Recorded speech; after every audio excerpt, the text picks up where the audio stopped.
Welcome dito sa The Sun at Charo. Ang reading nito ay for collection for anyone who can resonate sa reading nito. This is a general and a collective reading your energy at this time.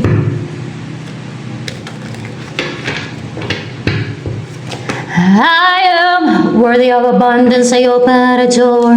Money loves me and it comes more and more. Money loves me, money needs me, money wants me. I am worthy of abundance. I open a door. Money loves me and it comes more and more. Money loves me, money needs me, money wants me. Wow, there is a union here. May mag-offer sa iyo ng cup of love. Naka-radius and talagang driven ng emotion niya kasi water na nagiging courageous, no? Na malakas yung loob niya na mag-reach out sa iyo. Ano yung mag-reach out? Yes, magre-reach out siya sa'yo para magkaroon talaga ng union ng dalawa. Ayan yun, union niya, no? O yung maging partner mo siya, yung para magkatuluyan kayong dalawa, para magsama na kayong dalawa, para bubuo na kayong pamilya. Yes, para magsama na kayong dalawa bilang mag-partner sa buhay. Ayan, magsama kayo sa isang bahay. May bahay dito. Ayan, no? Yan ang intention niya. So, you have to grab that opportunity. Lalo kung mabuting tao naman yan at maganda ang intention niya sa'yo at mabuting intention niya sa'yo. At magiging masaya ka sa feeling niya. So, yan. Ano pa? Ang in-embody mo energy right now. I am worthy of abundance. I open a door. Money loves me and it comes more and more. Money loves me. Money needs me. Money wants me. Love. Full of love ka, busila kung puso mo. May mga nagbago sa'yo kasi butterflies here, ng butterflies sa'yo, no? May mga nag-transform sa'yo, naging butterfly ka na, parang ganun.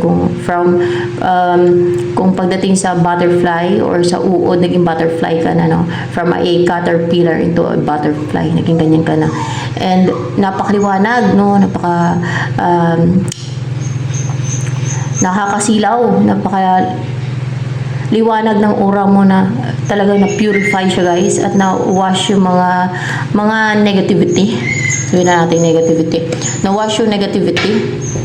Na-wash out mga negativity. Nasilayuan na siya yung mga negativity. That's why you are fortunate right now. Ano mangyayari sa buhay mo niyan? Maging fortunate ka na. Maging maswerte ka na sa buhay. Mabilis na mag-expand. Business mo, finances, kaperahan, lahat ng area ng buhay mo, swertihin ka na. So, yan. Ano pa? May lalayo sa'yo. May lalayo sa'yo? Ay, hindi. Hindi lalayo. Hindi sa may lalayo sa'yo, kundi magiging tahimik na yung isipan mo. Magkaroon ka na ng peace of mind. O may pag-travel, may paglayo. Ikaw itong lalayo. Ikaw itong lalayo. Lalayo ka. Lalayo ka. Saan? Sa lugar nyo? Sa lugar nyo. Yes, sa lugar nyo. At maging positive na yung buhay mo. Kasi maring yung lugar mo na toxic. Then may madaming toxic dyan. Baka may mga psychopath dyan. May mga disorder. Yung mga psychopath na yan, dahil pa ang mga baliw yan. Para mabaliw na din yan. May mga disorder yun eh. Disorder yan. Psychopath. Halika na dalawa. Alam nyo ba yung sign na may psychopathic disorder yung sa tao? Very manipulative, very callous. Mahilig magsinungaling yan. Mahilig mag-pretend. Mahilig gumawa ng mga scheme and deceit, mga pahide, mga ganyan. Mahirap ma-detect yung mga ganyan. Hindi yan sila frank. Mga ano yan sila kadalasan, mga traidor, you know.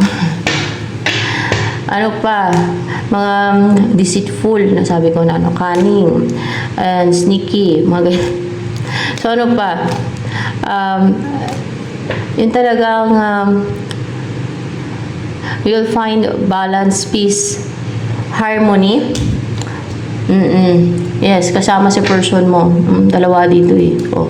You'll find peace, balance, and harmony. You will feel at home. Maybe sa place ng person mo.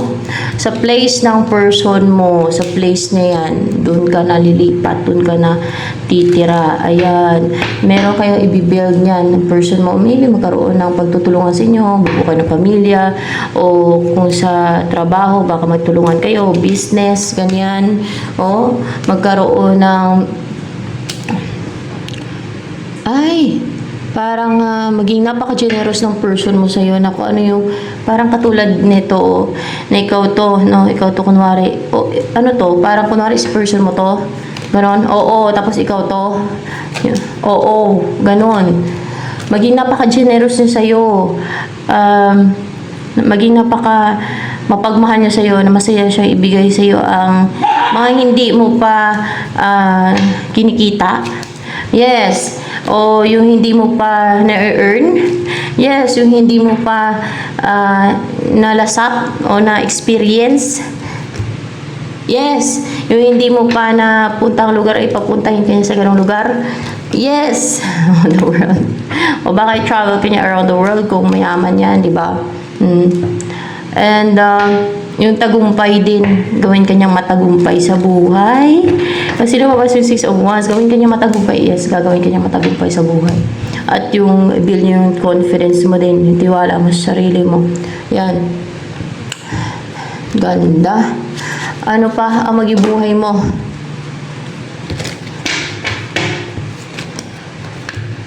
Ayan o, stork. Magkakaano ka, magka-baby ka. Kasi may baby yung stork dito, yung ibon eh. Ayan o, magkaka-baby ka. So, ano pa?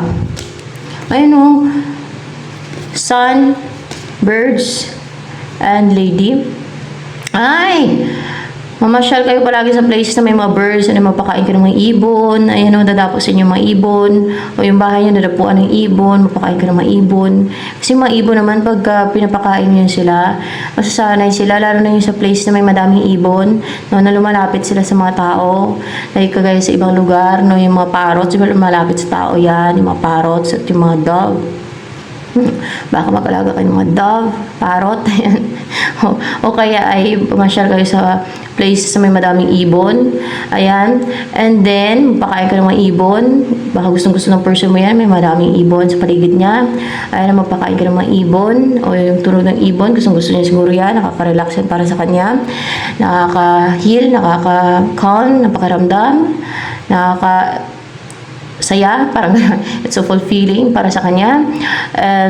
Ayan guys, maging napaka-positive, napaka-successful ng inyong pagsasama at maging napakasaya nyo, napaka-fulfilled, no? It's fulfilling and satisfied kayo together. And maging napaka-successful yung couple or mag-asawa. Maging mag-asawa kayo niyan, no? Merong Ten of Pentacles dyan. So, anong gusto sabihin sa'yo ng person mo na yan? Your person wants a reunion. Yeah, gusto niya ng reunion. And Seven of Swords and Karma. Merong ano daw eh. Merong gumagawa ng deceit. Witchcraft. Or something na evil.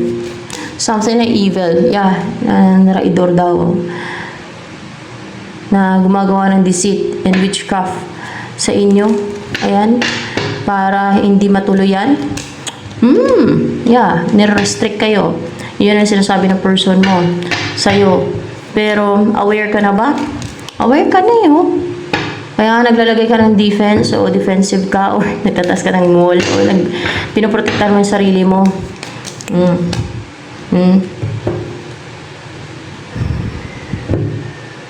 Alam mo na pinapajuggling si person mo. Alam mo yung you're aware na pinapajuggling nila si person mo and maybe ikaw din. Yan. Ano nagustuhan sa'yo ni person mo?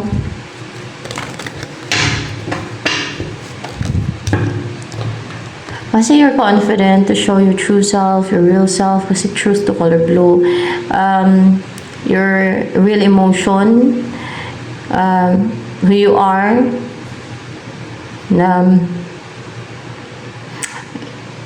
hindi ka nahiya na pakita yung totoong ikaw, yung totoong sarili mo, maybe your true character. Yes, your true character. And napaka-attractive naman kasi, no?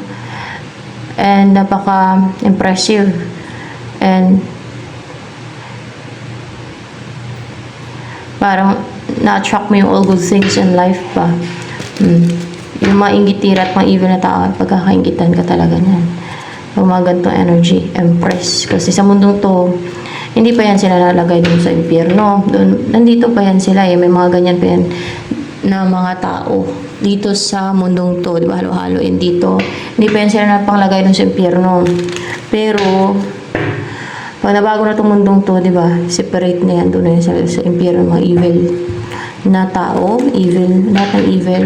And yung matitira at muling mabubuhay sa mundong mabago na mundo, no? Ay mga good people and mga righteous na mga tao. So, ayan. Sinuwa nga lang at pamilya niya yung na-save nung nung anaw eh. Yung iba, the rest ay, di ba, pinanglipol at nilagay sa impyerno yun. Impyerno yun sila. Kasi mga evil yun eh. Ano pa? Yes, sinasabing forgive your enemies, pero may justice sa kabilang buhay. Hindi porket sinabing forgive your enemies ay hindi na yan sila matulan. May hatol sa kabilang buhay. Akala nila ay ganun-ganun na lang. Na walang hatol sa kanila. Na sige sila kapang nalbahi sa ibang tao at kakagawa ng mga schemes and deceit and witchcraft and evil. No. There is justice. Lalo na afterlife. May justisya ang God. May hatol ang God sa kanila. So ano pa? At yun ay impyerno.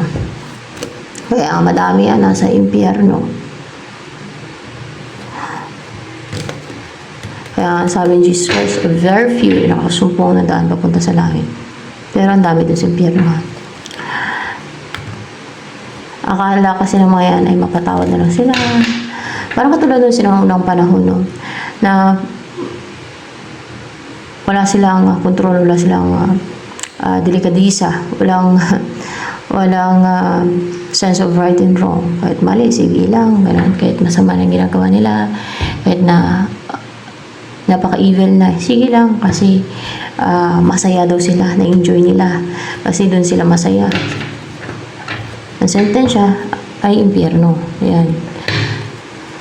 Kamatayan na walang hanggan. Pagdurusa na walang hanggan doon sa impyerno. So, ano pa ang next na mangyayari sa buhay mo niyan? O sa'yo? The mother, maging stable ka na. Maging, parang empress din to eh. Empress. Maging napaka-attractive mo, good looking, nasa iyo lang lahat. Ayan. O maging magulang ka na, pwede din ka naman maging nanay. Si the mother, diba? So ano pa, kung wala ka pang anak ka, pero kung may anak ka na, edi baka mag-anak ka pa. Or else, maging stable, maging secured ka na. Ma-attract mo na all good things in life. Ayan. Ano pa, ang gusto sabihin sa'yo ng person mo na yan, na mapapangasawa mo. You are so attractive, you are so good looking, nasa iyo ng lahat. Gusto ko niya mapangasawa, your marriage material, and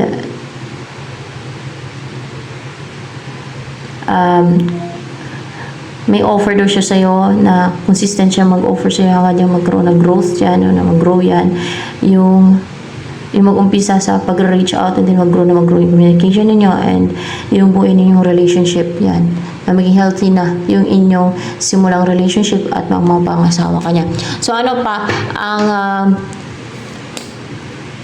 message for you ni Jesus Christ? May pagbabago, there's a new beginning. O may mag-take ng action po ba Lord Jesus Christ sa kanya. Pwede. Kala ko pa naman to. Right. Oh, may mag-take na action daw sa'yo. Ayan. At yan na nga yung person mo na yan. There is a new beginning na may growth na.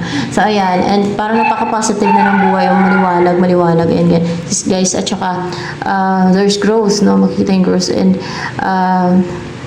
parang butterfly ka na fully grown, na may, buo na yung pakpak mo, kompleto na lahat, and then makakalipad ka na. Yung parang ganun ba.